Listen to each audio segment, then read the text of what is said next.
गजाननः वक्रतुण्डसूर्यकर्णः हेरम्बस्कन्दपूर्वजः षोडशहिता महागणाधिपतये नमः इति प्रार्थनापूर्वक नमस्कारान् మీరు కూడా ఆచరణ చేయటము.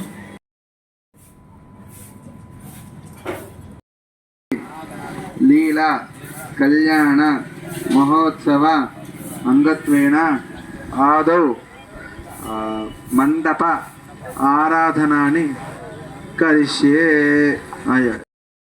ఓం భూమిర్భూమ్నా జ్యోర్వరణాంతరిక్షం మహిత్వా ఉపస్థేతే దేవి జితేగ్నిమ అవాదరథమండ్రుదాన విశ్వర్తేన మిత్ర వరుణ సుచేతే బియ్యం ముట్టుకోండి. ఓషధ సంవృత్తి సోమేణ ధారాజ్ఞ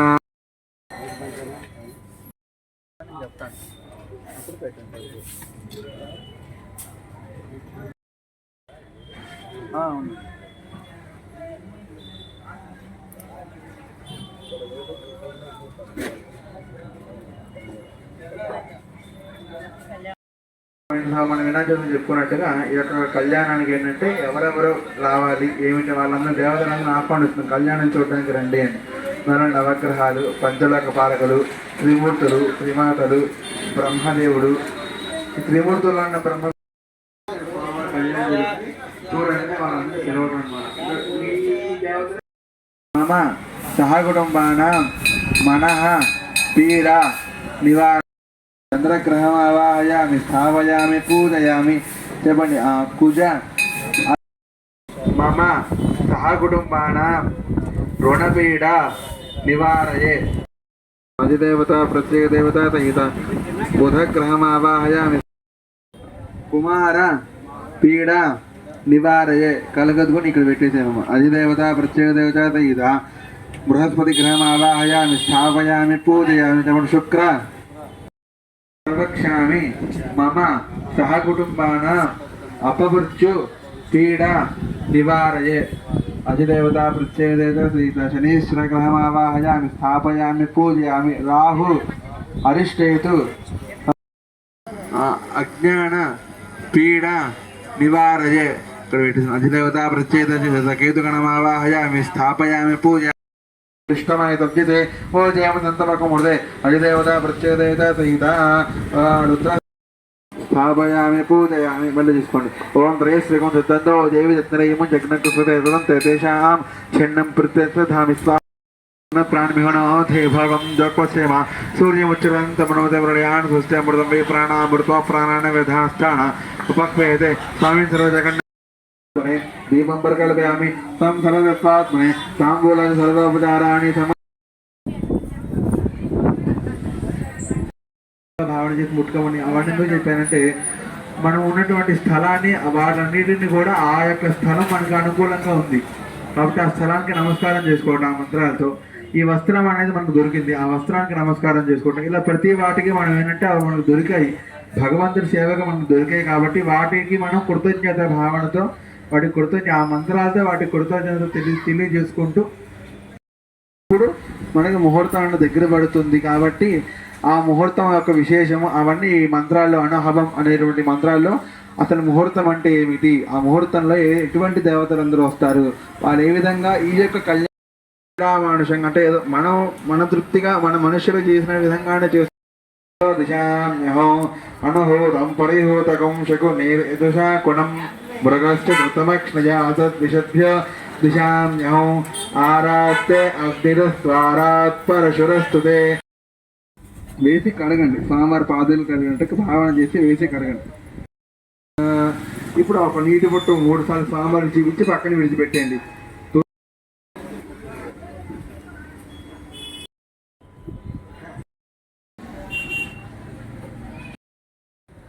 సర్వోపచారాన్ని సమర్పయామి. ఇప్పుడు ఏంటయ్యా అంటే రక్షాబంధనం మీరు ధరించి తర్వాత స్వామివారిని మీరు మీ జగన్లో ధరింపు చేయడం జరుగుతుంది.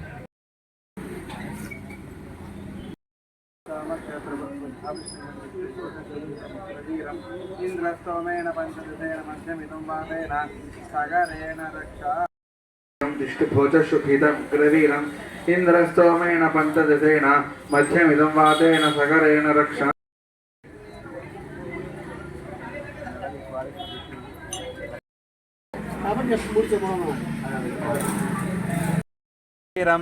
ఇంద్రస్తోమేణ పంచ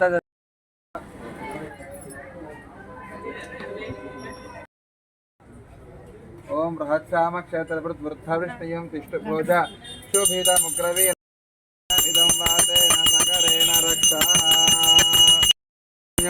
తిష్టభోజ శోభితముగ్రవీరం ఇంద్రస్తోమేణ మాధవాయ నమః. హస్తం ప్రక్షాళ్య ఆ దోషాలన్నీ పోతాయి. అంతటి విశేషమైనటువంటి ఫలితం యజ్ఞోపవీత ధారణలో ఉంది. ఎందుకంటే ఆయన ధరించిన యజ్ఞోపవీత ఏంటి అంటే అష్టోత్తరంలో వస్తుంది, నాగ యజ్ఞోపవీత ధారిణి అని వస్తుంది. అంటే ఏంటంటే ఆయన యజ్ఞోపవీతమే సర్పరూపంలో ఉంటుందట. అంటే సర్పం అంటే ఏమిటి?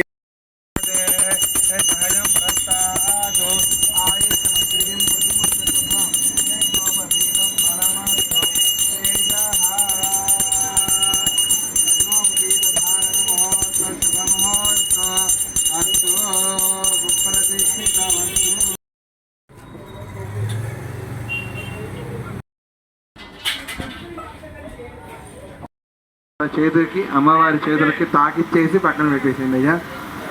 నూతన వస్త్రధ్వజం.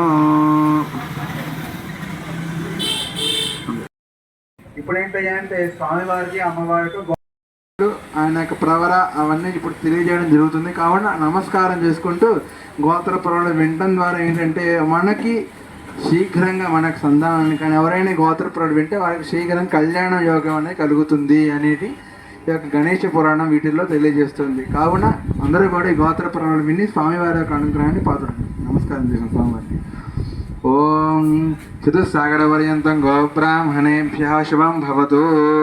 సద్యో జాతవామదేవ అఘోర తత్పురుష ఈశాన పంచఋషయ ప్రవరాన్విత పరశివగోత్రోద్భవస్య పరశివ శర్మణో నత్రే. చతుస్సాగరపర్యంతం గోబ్రాహ్మణేభ్యః శుభం భవతు. సద్యో జాతవామదేవ అఘోర తత్పురుష ఈశాన పంచఋషయ ప్రవరాన్విత పరశివగోత్రోద్భవస్య సుదాశివ శర్వణః పౌత్రాయ చతుస్సాగరపర్యంతం గోబ్రాహ్మణేభ్యః శుభం భవతు. సద్యో జాతవామదేవ అఘోర తత్పురుష ఈశాన పంచఋషయ ప్రవరాన్విత పరశివగోత్రోద్భవస్య ఈశ్వర శర్వణః పుత్రాయ చతుస్సాగరపర్యంతం గోబ్రాహ్మణేభ్యః శుభం భవతు. సద్యో జాతవామదేవ అఘోర తత్పురుష ఈశాన పంచఋషయ ప్రవరాన్విత పరశివగోత్రోద్భవస్య సదాశివ పరశివగోత్రోద్భవాయ త్రిభువనాధీశ్వరాయ సురార్చిత పాదపద్మాయుగలాయ శ్రీ కళ్యాణ గణపతి నామధేయాయ వరాయ. ఇప్పుడు కన్నా చూసుకున్నట్టయితే ముందర స్వామివారి గోత్ర ప్రవరలు వచ్చాయి. మామూలుగా మనకి ఏంటంటే గోత్ర ప్రవరం అంటే వరుడు, ఆయన తండ్రి, ఆయన తాత ముత్తాత అక్కడ వాకి వెళ్తుంది. ఆ విధంగా చూసుకున్నట్లయితే గణపతి యొక్క గోత్రం ఏంటయ్యా అంటే పరశివ గోత్రం అట. అంటే శివుడి పేరే పరశివ గోత్రం. అయితే ప్రతి ఒక్క గోత్రానికి ఏంటంటే ఋషులు ఉంటారు. పలానా గోత్రంలో పలానా ఋషులు, పలానా గోత్రంలో పలానా ఋషులు అని ఆ గోత్రానికి సంబంధించిన వాడు ఋషులు 3, 4, 5, 10 మంది ఎంతమంది ఆ గోత్రాన్ని బట్టి ఉంటారు. అలా ఈ స్వామివారి యొక్క గోత్రానికి వచ్చేసి ఋషులు ఎవరయ్యా అంటే సద్యోజాత ఋషి, వామదేవ ఋషి, అఘోర ఋషి, తత్పురుష ఋషి, ఈశాన ఋషి.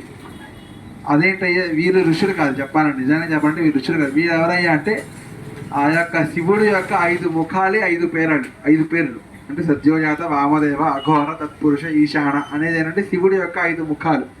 ఆ 5 ముఖాలే ఆయన యొక్క గోత్రంలో ఉన్నటువంటి 5 ఋషులయ్యా అని చెప్పారు. సరే, ఆయన యొక్క తాత, ముత్తాత, తండ్రి మరి వారి పేరేంటయ్యా అని అడిగితే మొట్టమొదటి వచ్చేసి ఆ యొక్క గోత్రంలో పుట్టినటువంటి వారు ఎవరంటే సదాశివుడు. అంటే ఎవరు? శివుడే, ఆయన శివుడే. కాకపోతే ఆ శివుడు యొక్క పేర్లే, శివుడికి అనంతమైనటువంటి పేర్లలో కొన్ని పేర్లను తీసుకొని ఆ పేర్లనే మనకి ఇప్పుడు ఇక్కడ తెలియజేస్తూ ఉన్నారు. మొదట పరశివ, తర్వాత సదాశివ, తర్వాత ఈశ్వర. సదాశివ అన్న, పరశివ అన్న, ఈశ్వర అన్న ఏమన్నా కూడా అన్నీ శివుడే. ఆ శివుడే ఆయనకి తాత, ఆ శివుడే తండ్రి, ఆ శివుడే ముత్తాత, అలా అన్ని పేర్లు ఆయనకే అని చెప్పారు. చెప్పి చివరికి ఏమన్నారు అంటే త్రిభువనాధీశ్వర అని అన్నారు. ఎవరిని? వినాయకుడిని. అంటే 3 భువనాలన్నీ కూడా నీ యొక్క పాద పద్మాలను ఆశ్రయించి ఉంటాయి. ఎవరయ్యా ఆయన? 3 మూడు యొక్క యుగాలు కానీ ఏవైనా సరే ఆయన ఎవరయ్యా ఆశ్రయించి ఉంటే ఎవరినయ్యా అంటే గణపతిని అని తెలియజేశారు. ధ్రువత్రజా ఋషేజ ప్రవరాన్విత కాశ్యపసగోత్రోద్భవాయ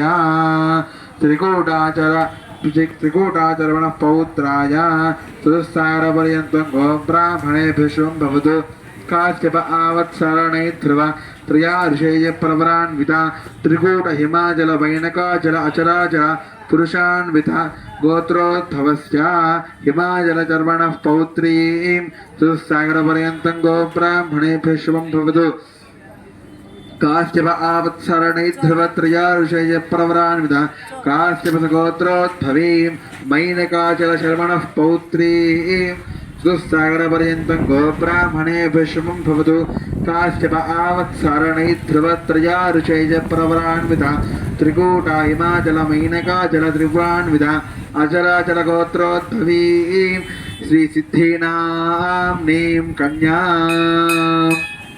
ఇప్పుడు చూసుకుంటే అమ్మవారి గోత్ర పురాణాలు వచ్చాయి. మొదటిది ఎవరంటే సిద్ధి అమ్మవారు. సిద్ధి బుద్ధి కాబట్టి ముందర సిద్ధి అమ్మవారు. ఈ సిద్ధి అమ్మవారి గోత్రం కూడా ఏంటయ్యా అంటే కాశ్యప ఆవత్సార నైధ్రువ. అంటే ఈ యొక్క గోత్రానికి మొట్టమొదటి వారు ఎవరయ్యా అంటే కశ్యప ప్రజాపతి. ఆ కశ్యప ప్రజాపతి యొక్క సంతానంలో ఉద్భవించినటువంటి వారు ఎవరయ్యా అంటే మనకి పర్వతాలు అనేవి కూడా ఈ కశ్యప ప్రజాపతి యొక్క సంతానము అని మనకి పురాణ వాంగ్మయం తెలియజేస్తుంది. అటువంటి పర్వతాలు ఎవరయ్యా అంటే హిమాచల మైనకాచల అచలాచల ఈ మూడు. హిమాచల యొక్క కూతురు ఎవరంటే పార్వతీదేవి. ఆ విధంగా హిమాచలము మైనకాచలము అచలాచలము ఈ ఒక మూడు పర్వతాలు ఎవరయ్యా అంటే ఆ యొక్క సిద్ధి అమ్మవారి యొక్క తాత ముత్తాత తండ్రి వాళ్ళకి వంశము. ఆ యొక్క వంశంలో ఉద్భవించినటువంటి ఆవిడ ఎవరయ్యా అంటే సిద్ధి అమ్మవారు. బుద్ధి అమ్మవారు కూడా ఇదే గోత్రపురంలో వస్తుంది. అది కూడా ఒకసారి విందాం. ఓం చతుస్సాగరపర్యంతం గోబ్రాహ్మణేభ్యः శుభం భవతు కాశ్యప ఆవత్సరణై ధ్రువత్రయా ఋషయ ప్రవరాన్విత కాశ్యప గోత్రోద్భవీం త్రికూట హిమాచల మైనకాచల త్రిపురాన్విత అచలాచల గోత్రోద్భవస్య త్రికూటాచల చర్వణ పౌత్రీం చతుస్సాగరపర్యంతం గోబ్రాహ్మణేభ్యः శుభం భవతు కాశ్యపావత్సరణై ధ్రువత్రజా ఋషయ ప్రవరాన్విత త్రికూట హిమాచల మైనకాచల అచలాన్విత త్రిపురాచల గోత్రోద్భవీం హిమాచల శర్వణ పౌత్రీం చతుస్సాగరపర్యంతం గోబ్రాహ్మణేభ్యः శుభం భవతు కాశ్యప ఆవత్సరణై ధ్రువత్రయా ఋషయ ప్రవరాన్విత కాశ్యప గోత్రోద్భవీం మైనకాచల శర్మణ పుత్రీం శ్రీ బుద్ధీనాం నీం కన్యాం. ఇప్పుడు ఇందాక చూసుకుంటే అమ్మవారికి సిద్ధి అమ్మవారికి ఏవైతే గోత్రనామాలు వచ్చాయో ఇక్కడ బుద్ధి అమ్మవారు కూడా అదే గోత్రనామాలు వచ్చాయి. అదేంటంటే సిద్ధి అమ్మవారు బుద్ధి అమ్మవారు అనేటువంటి వారు ఇద్దరు లేరు, ఉన్నది ఒకరే అమ్మవారు. ఆ అమ్మవారు ఏంటంటే మనకి కనిపించడానికి రెండుగా కనిపిస్తున్నారు కానీ ఉన్నది ఒకే అమ్మవారు. సృష్టి మొత్తం ఉన్నదేనంటే ఉన్నది రెండే రెండు. ఒకటేనంటే పరమాత్మ, ఇంకోటి ఏంటంటే ప్రకృతి. ప్రకృతి అంటే అమ్మవారు, పరమాత్మ అంటే పురుషుడు. ఈ ఇద్దరే ఉన్నది. అంటే గణపతి ఒకడే, ఆ గణపతి పరమాత్మ, అమ్మవారు ఒకటే, ఆ అమ్మవారే ప్రకృతి. అయితే మనకు అమ్మవారు రెండుగా కనిపిస్తారు. మన విష్ణుమూర్తిగా చూసుకుంటే ముగ్గురు, ఎవరంటే శ్రీదేవి భూదేవి నీలాదేవిని ముగ్గురు కనిపిస్తారు. శివుడిని చూసుకుంటే గంగా భవాని. ఎవరైనా సరే ఉన్నది ఆయన, పక్కన అమ్మవారు. ఆ రెండుగా చూసుకో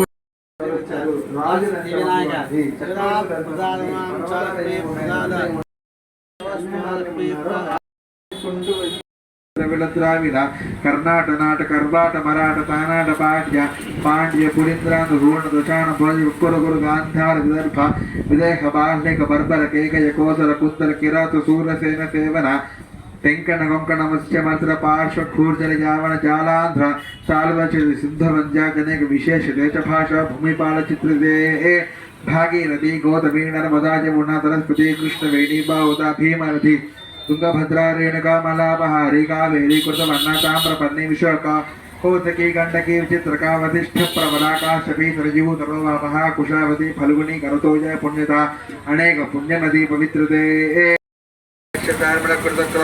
పుష్కర విరాజమాన भारत पद्मासु शुक्लपक्षे वासरः युक्तायां शुभनक्षत्रे शुभयोगे शुभकरण एवं गुण सुलग्न एवं गुण विशेषण विशिष्टायां शुभतिथौ जपने मम विवाह महागणाधिपति विवाह अंगत्वेन సంపూర్ణ వర్ష శత పర్యంతం దీర్ఘ సౌమంగళ్య అభివృద్ధ్యర్థం గంగా వాలుకాభి సప్తఋషి మండల పర్యంతం కృతరాశే వర్ష సహస్ర అవసానే ఏకైక వాలుక అపకర్షణ కాలే సప్తఋషి మండల పర్యంతం తిలైః సూర్యమండల పర్యంతం కృతరాశేః వర్ష సహస్రావసానే ఏకైక తిల అపకర్షణ క్రమేణ కృతరాశైః వర్ష సహస్ర అవసానే ఏకైక యవ అపకర్షణ కాలే ధ్రువ నక్షత్ర మండల కన్యాదానం అహం కరిష్యే.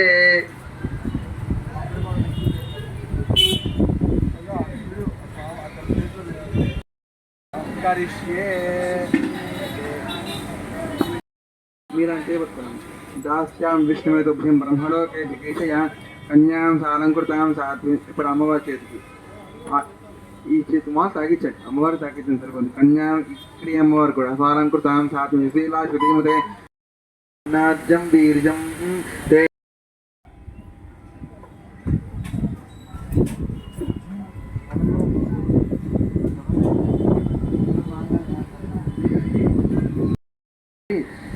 అంటే మధుబర్క సమర్పణ అంటే కన్యాదానం అయిన తర్వాత ఎలాగైతే వస్త్రాలు కట్టుకుని వస్తే ఆ విధంగా అయిన తర్వాత మధుబర్క సమర్పణలాగా చేశాము. అయిన తర్వాత ఏంటంటే ఇప్పుడు అమ్మవారికి స్వామివారికి ముహూర్తం అంటే జీలకర్ర బెల్లం ముహూర్తం. ఆ ముహూర్తానికి ముందర అమ్మవారికి స్వామివారితో పాటు ఉన్నటువంటి సంవత్సరాన్ని భక్తజనాలకి మంగళం కలగాలని మంగళ అష్టకాలు అని అంటారు. అంటే వీళ్ళందరికీ ఆ దేవతల వల్ల మంగళం కలుగుగాక, ఈ దేవతల వల్ల మంగళం కలుగుగాక, అలా వాళ్ళకి మంచి మంచి జరగాలి అనేటువంటి శ్లోకాలు. ఆ శ్లోకాలన్నీ ఇప్పుడు పఠనం చేసి కలిసి కొబ్బరి పండు బట్టి ఆ మంగళాష్టకాలు అనేవి వింటూ అమ్మవారిని స్వామివారికితో పాటు అందరికీ కూడా మంగళం కానీ భగవన్ నామం చేసుకుంటూ ఉండండి.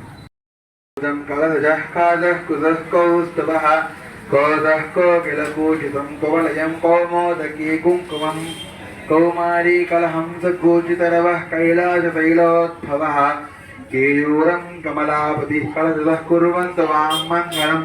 సావధాన శుభముహూర్తే సావధాన శుభలగ్నే సావధాన శ్రీలక్ష్మీనారాయణ ధ్యాన సావధాన. గాంధీవం గరుడధ్వజో గణపతిర్గంగాధరో గౌతమో గౌరీశో గవయో గృహం గృహపతిర్గోవర్ధనం గోకులం. గౌరీ శ్రీమయ గోపతిర్గృహపతిర్గోదావరి గోచరి గాంధారి గజగామిని గజరివః కుర్వంతు వాం మంగళం.